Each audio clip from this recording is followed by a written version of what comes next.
Hello there and welcome to another video of Des Illustrates. Today we are gonna swatch some dot cards that I have. I got a little while ago some dot cards from a friend. I will leave her social media links down below in the description. Her name on social media is Lionessfeather. And I showed some of these samples already really quickly in a vlog where I swatched them really quickly in a sketchbook of mine. But I got some better paper for my swatches and I was making a swatch book with them. So I wanted to include the dots to compare the colors and to be able to compare the pigments and such with other watercolors that I already own. And I thought that also would be helpful for the future. The first color that we just saw was Perylene Green from Winsor & Newton. And I absolutely love that color. That's the reason that I ended up buying the Roman Small Perylene Green. It's however different in shade. We will go in comparing some of the colors with other colors that I have more to the end of the video. Right now we're just swatching them. The video image is a bit shaky. I wasn't really feeling really well when I filmed this, so I'm sorry for the shakiness of it. But I think we can still see. The second color that we swatched out was the yellow. It's a lemon yellow from Sennelier. And the third color was Sienna, also from Sennelier. And this is Payne's Grey, and also from Sennelier. And actually the colors that she sent me in the dot cards you can get in one of these sample packs with a few small tubes of watercolors to get to know their brand, and you get some standard triad colors and the raw sienna. So this way I could try that out without having to buy the pack myself. So that was really nice. And some colors of them I was really surprised with, like the Painted Grey. I really liked the darkness of it. It's a bit less blue than I prefer, but still pretty. And the raw sienna I didn't really like. I don't know, I found it a bit a strange shade. This ultramarine was way more blue than my ultramarine, so I did really like that. I don't know why it was that much more blue, because the pigment that Van Gogh uses in their ultramarine deep is the same pigment. And with this swatch from Sennelier, and later in the video we will swatch one of White Nights.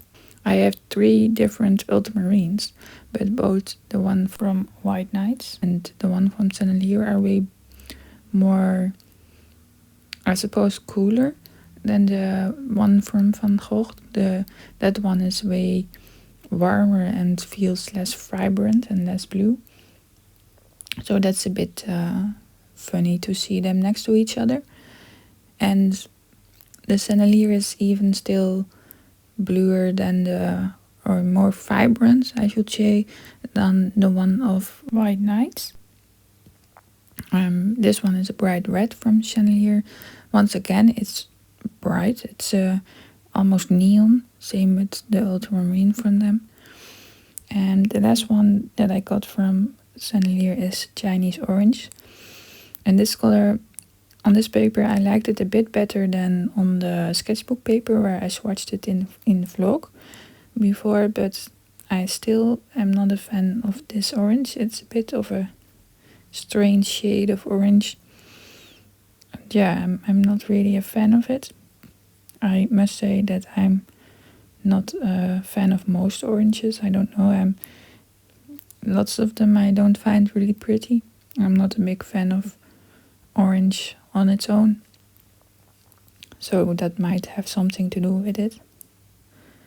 Here is the other ultramarine from White Nights, where I was talking about.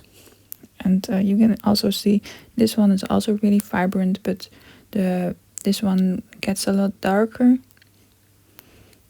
than the one of Sennelier. The Sennelier stays really vibrant and almost neon-like, even if you pack a lot of pigment there.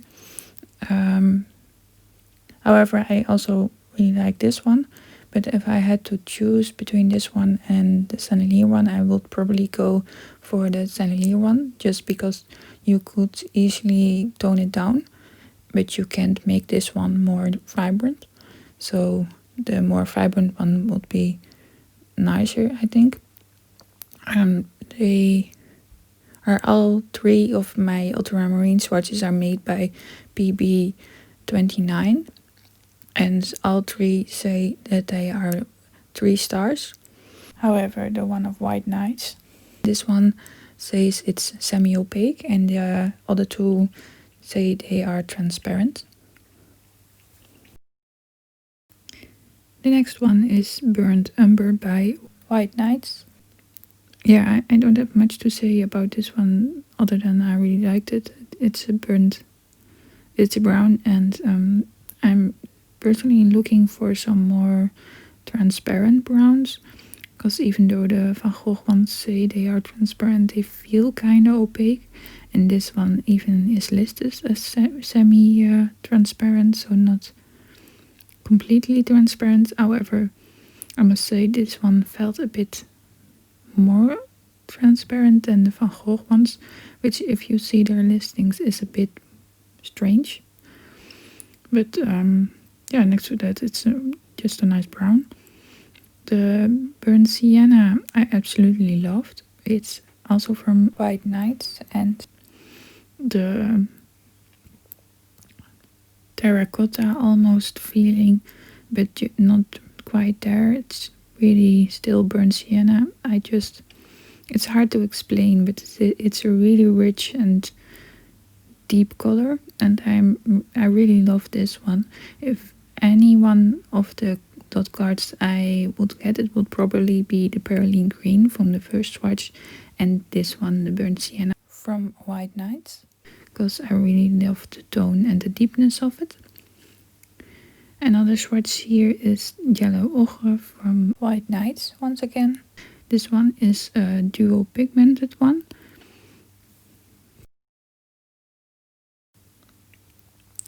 This one dried a bit strange, dried a bit splotchy, especially when you put on more pigment. So on the right, when I used it lighter, it was really nice, and a really typical yellow ochre that I have seen on other channels, and the one that I have myself from Van Gogh.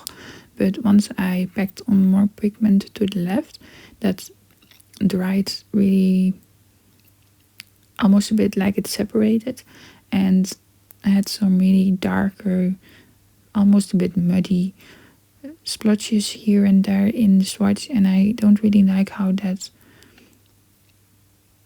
dried. It reminds me a bit of the raw sienna that we swatched earlier of Sennelier. That one had the same thing happening, where if you use more pigment, it dried with like muddy patches in the swatch, and I'm not a big fan of that.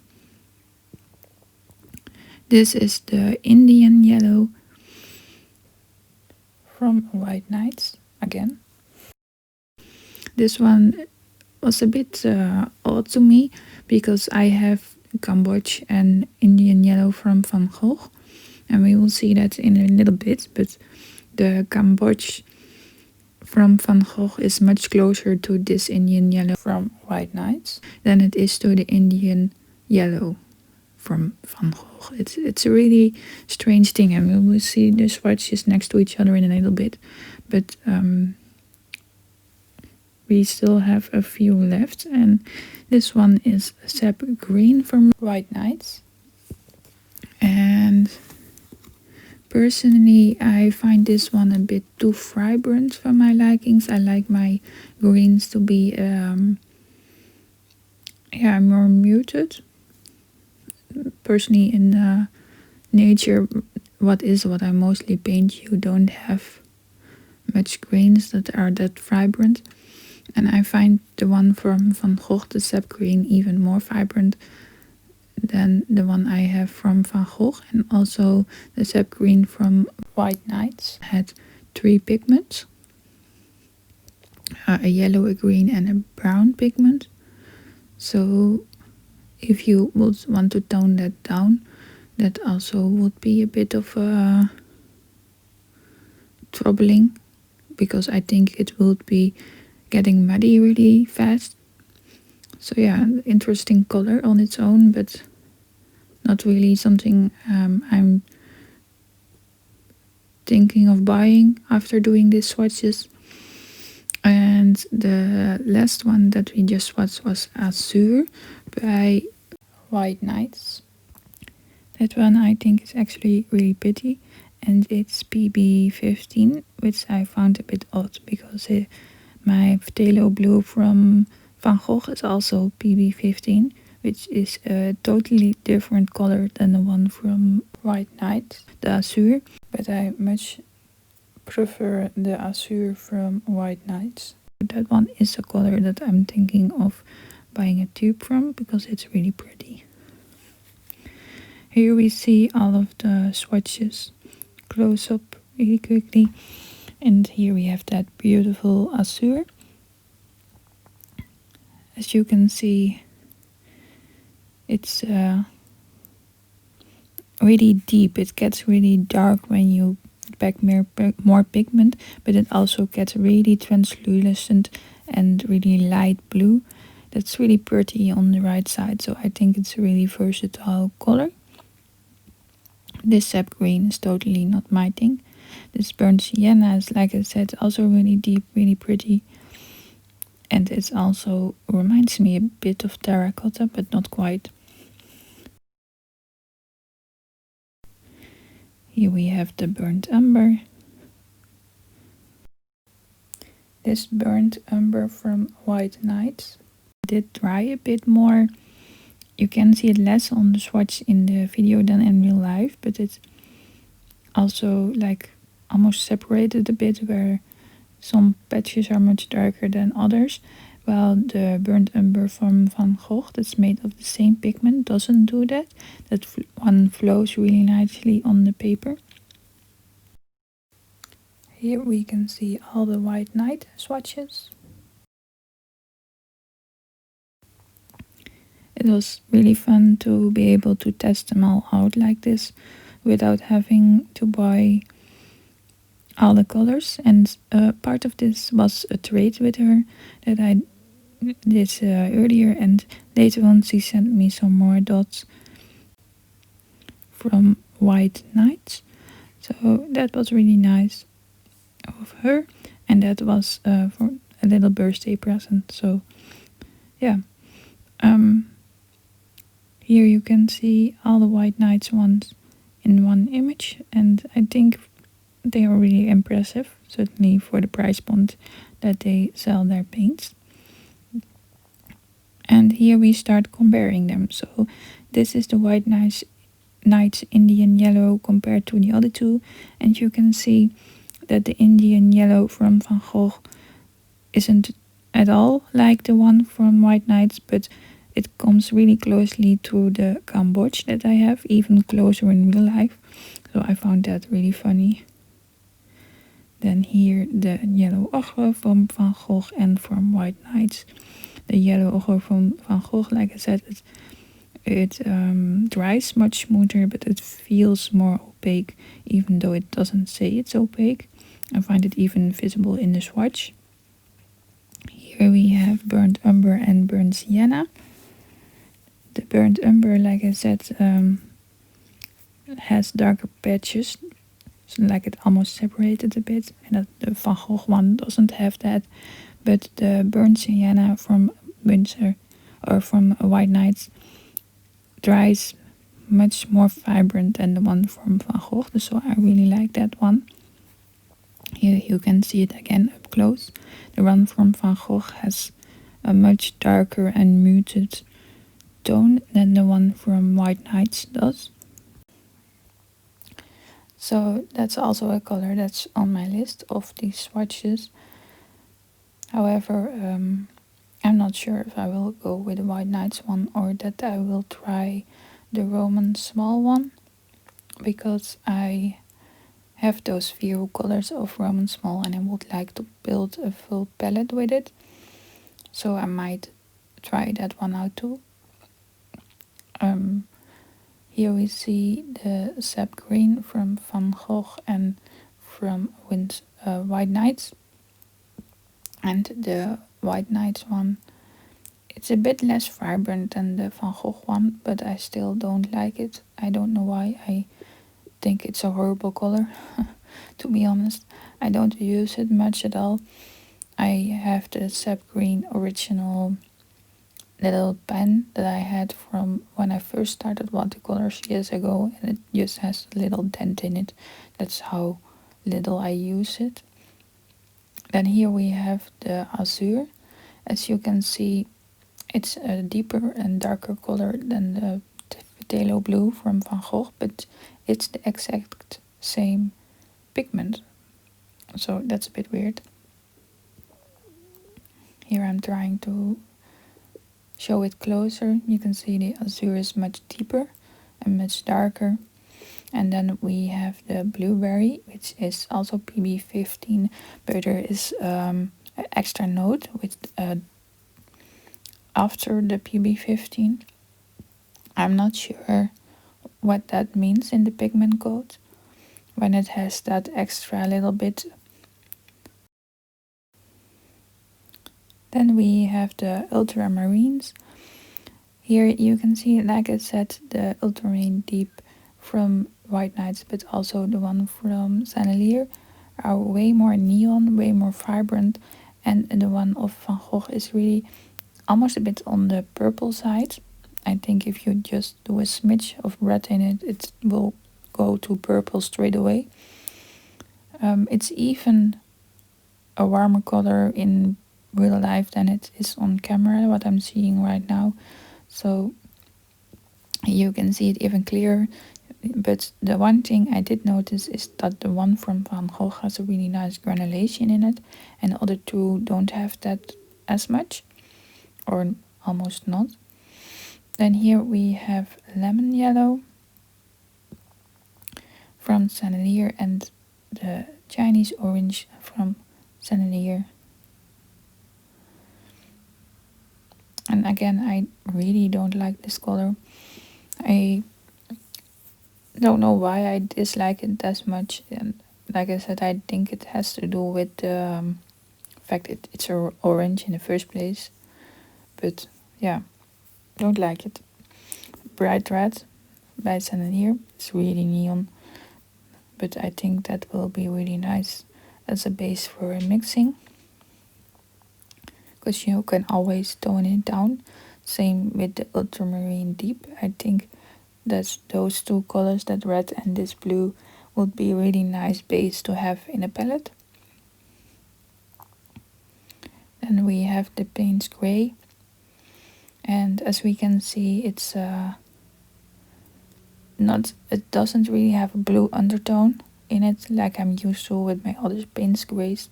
I don't have that much brand, so I'm not sure if it's that blue as the ones I have.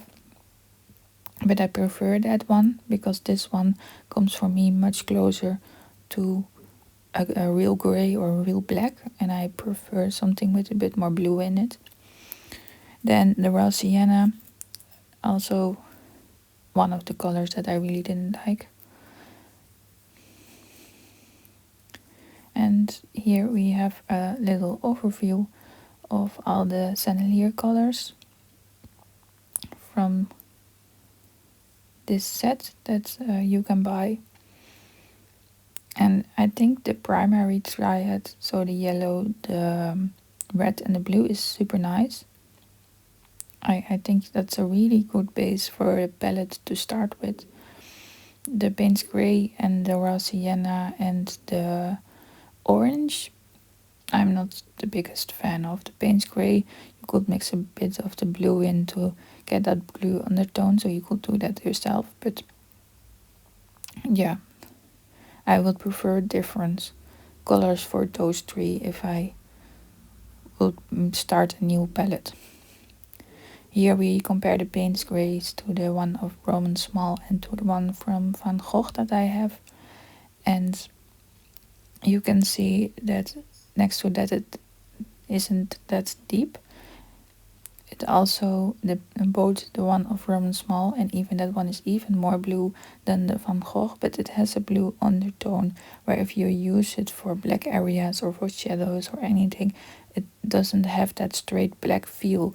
And I do have that with the one from Sennelier. It feels just black. Then we have the raw sienna. You can see the difference. It's a totally different pigment. And the one from Sennelier is much more, it dries in patches than the one from Van Gogh, and it has darker areas, but I just don't like the texture that it's giving. I think, and next to that, I think the tone of the brown is also not really pretty. Then here, lemon yellow. The closest I had was permanent lemon yellow from Van Gogh, but the lemon yellow of Sennelier is much more vibrant. And I think I already said it a couple of times, but that first triad from Sennelier with the yellow, the blue and the red, that's a really nice one.